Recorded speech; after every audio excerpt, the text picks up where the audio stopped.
You're not going to believe this story. A Native American woman, who's of course a US-born citizen, was almost deported by ICE because of a clerical error. Her family had to scramble in the middle of the night to stop ICE from taking her away from her own homeland. A day before the Arizona native Leticia Yakobo was scheduled to be released from an Iowa jail, her mother visited to verify pickup details with the staff. Erica Burns was excited to drive her daughter home after spending a month apart and wanted to make sure Yakobo wasn't forced to wait a minute longer than necessary. But jail staff told Burns Yakobo wouldn't be let go because she would be turned over to immigration agents, even though Yakobo was a Native American. The 24-year-old was born in Phoenix, Arizona, and was booked in the Polk County Jail in Iowa, where she currently lives, in September for allegedly driving with a suspended license. She was supposed to be released on November 11th, but what should have been a routine process was complicated and delayed by an erroneously issued ICE detainer. Her mother's sister said it was terrifying to be told that Yakobo would be taken by federal agents, especially because no one appeared willing to correct the mistake at first. She asked, how is she going to get deported if she's a Native American, and said, we have proof. They said, well, we don't know because we're not immigration, and we can't answer those questions. We're just holding her for them. So when they pick her up tonight, they're going to go ahead and deport her to wherever they're going to take her, but we have no information on that. Unfortunately, this is not the first time something like this has happened. In January, more than a dozen indigenous people in Arizona and New Mexico had been questioned or detained by federal immigration authorities. The mother's sister said that she was skeptical that the mix-up was nothing more than a misunderstanding, and that discrimination wasn't involved to at least some degree. She noted that Yakobo had her tribal identification with her, had been fingerprinted, had her social security number on file, and has been booked into the same jail more than once. The only reason she wasn't illegally deported from her homeland is because her family fought like hell. Otherwise, the scary truth is we probably would have never heard anything about her. Did you guys hear about how ICE tried to deport a 24-year-old Native American woman? Her name is Leticia Yakobo. She's a 24-year-old member of Arizona's Salt River Pima Maricopa Indian community. She was born in Phoenix, Arizona. So what happened was she was sitting in jail in Polk County, Iowa, because she had been stopped because she was driving with a suspended license. So her mom went to go pick her up, but was informed by police officials in Polk County that her daughter was going to be held, or was being held, for ICE. They were waiting for ICE to come and pick her up so they can deport her. The mom is like, how can you deport my daughter? She's Native American. She was born here. And you know what the jail staff did? They shrugged it off. They said they were holding her for ICE. So her family had to go into overdrive, trying to let everybody know. They were calling, emailing, they were making Facebook posts, they were calling any official that could listen. Finally, at 4:30 in the morning, they released her. You know what the Lieutenant Mark Chance from Polk County's Sheriff's Office said? He casually dismissed it as human error. Just a little mix-up. The detainer that was supposedly for her was actually meant for somebody else, and it was accidentally attached to the file of a Native American woman that was born here. She is a native to this land. Well, it was very difficult for the family to get in touch with anyone because it was Veterans Day. Thankfully, the family mobilized. They got her birth certificate. The family also stayed on site to make sure that she was not taken by ICE. Thankfully, she was let go. And the police officers, of course, are saying that this was just a simple mistake, even though Leticia had her tribal identification card on her, had been fingerprinted, had her social security number on file, and has been booked into the same jail more than once. And the ICE detainer was put on Leticia a week before the family came to pick her up. And that they're sure that when ICE gets a hold of these kinds of stories, that they'll keep their thumb on these silly mistakes. Silly? This is racial profiling. This is putting innocent people in immigration detention or possibly deporting them. And I also find it hard to believe that it's just a silly mistake when the same department has been told by federal judges that they're violating people's right to due process. With one of those cases of people being denied due process in Iowa being an asylum seeker from Colombia. He was accused of stealing from a Walmart, but receipts showed that he did not steal anything. It was a mistake. The DHS continued to have him held at the Polk County Jail for nearly 3 months, causing him physical and mental anguish. So no, I don't believe this was a silly error. If she wasn't lucky enough to have such a support system behind her, who knows what would have happened? I mean, we have an idea given this country's history with indigenous people, especially indigenous women. The family is considering legal action, which I hope they do. Please share the story so people know what's happening to the indigenous community and that their story isn't erased from what's happening during these mass deportations.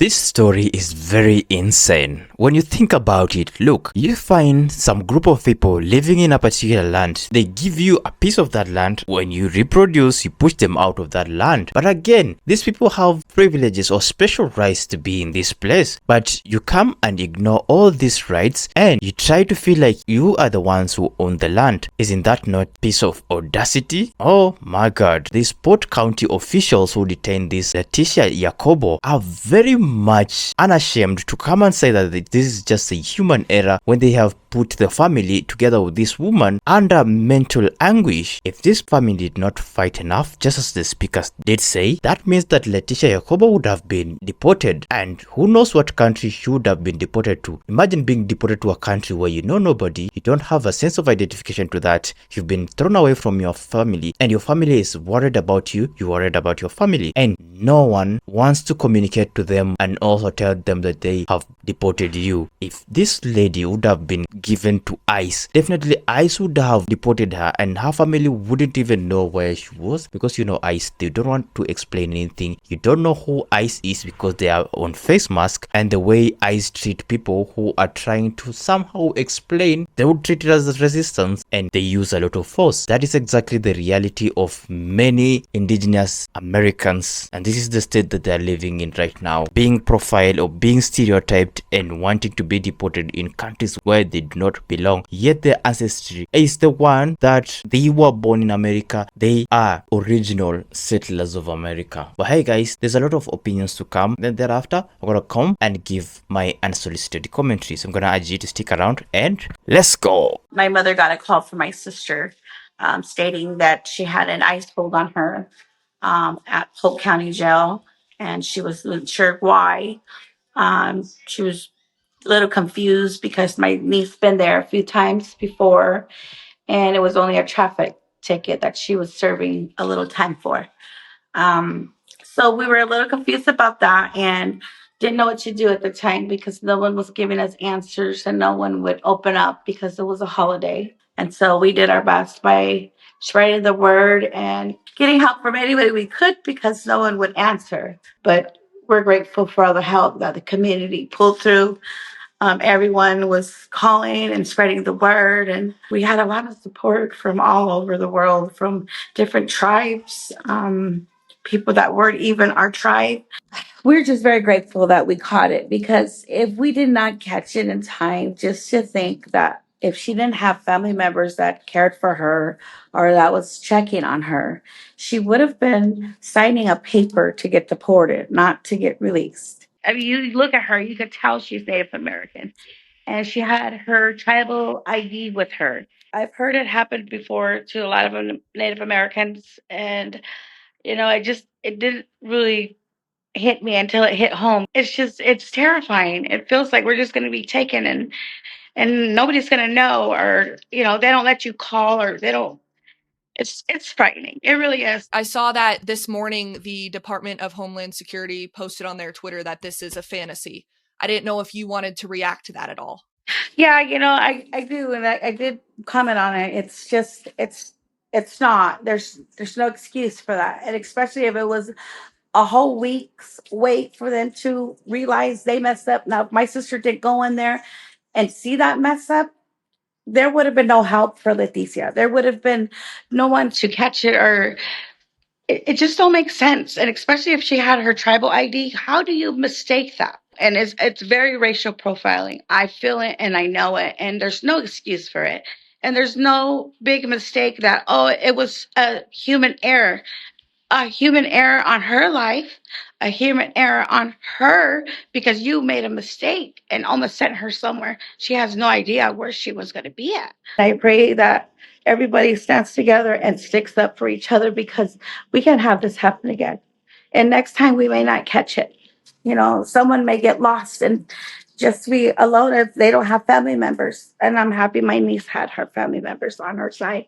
Polk County's response was, "We aren't deporting her, we're just holding her because ICE is coming to pick her up." His mother being very aware of what ICE coming to pick up her daughter meant, and her daughter not having a country they could possibly deport her to because her ancestors have been in the United States for thousands of years, started making phone calls. Her entire family went into overdrive. They started calling officials. They even showed up with her birth certificate to prove that she was a legal citizen in the United States and proof that she is a Native American. Even with all of this information, there was no immediate release. In fact, ICE did show up, and tribal members, tribal officials were even speaking out demanding her release, and it still took them until 4 o'clock the next morning for them to finally release her. What was ICE's response when tribal communities demanded an apology from them? They did not apologize. They simply said that it was a clerical error. Lieutenant Mark Chance from Polk County Sheriff's Office has simply brushed this whole thing off, saying that it was a human error. That the detainer placed on the 24-year-old Native American was simply meant for someone else at the jail. Also shared in his statement that we will be having some meetings about this. This is silly. But the Native American community and the rest of the country are saying this is far from silly. Someone who was not only born and raised in America, but is a Native American herself, who was also faced with deportation, what people are assuming is because of the color of her skin.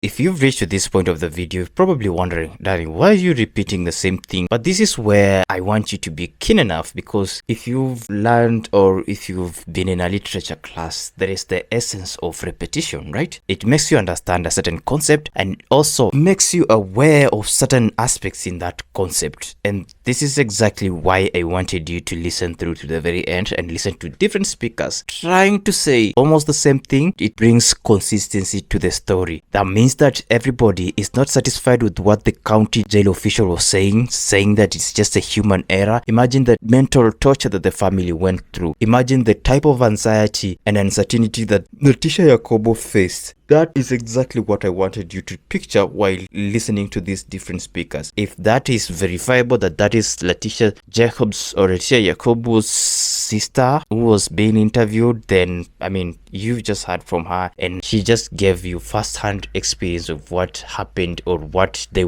family or what they were going through at that particular moment. It now brings us to this question: where is immigration effective? Is that immigration initiative that Donald Trump pushed from the start of his tenure up to now effective, or are they just being desperate to just deport anyone, including those people that they have stereotyped? That is the question that we need to ask ourselves. Are ICE doing due diligence before deporting someone, or they are just doing it for the sake of it? Because right now a lot of people are complaining about people being deported, yet they are American citizens, and ICE coming in to brush it off. Well, if they're not giving people time to either provide proof or them to go through the proof, or take these people to courts and let the judges determine if these people are illegally here or these people are legal, they do not take into account about that. They just want to deport. And I don't know if deporting someone, there are perks. By perks I mean like there are bonuses to be given by maybe the administration, or what is it behind deporting people without making sure that they are not illegals? That is a question that we need to ask ourselves, and it's really worrying to see that Native or indigenous Americans are being profiled and are being brought into this problem, yet these people are the original inhabitants of the Americas. Wow, it's just so unsettling to hear this. And the fact that they were going to do it at Veterans Day, a holiday, knowing that they would not have anyone to defend them, or at least talk to the county jail officials to pause or to halt that transfer to ICE. This is just so unethical. I hope the family sues for that, because you cannot just dismiss this as a clerical error or just a human error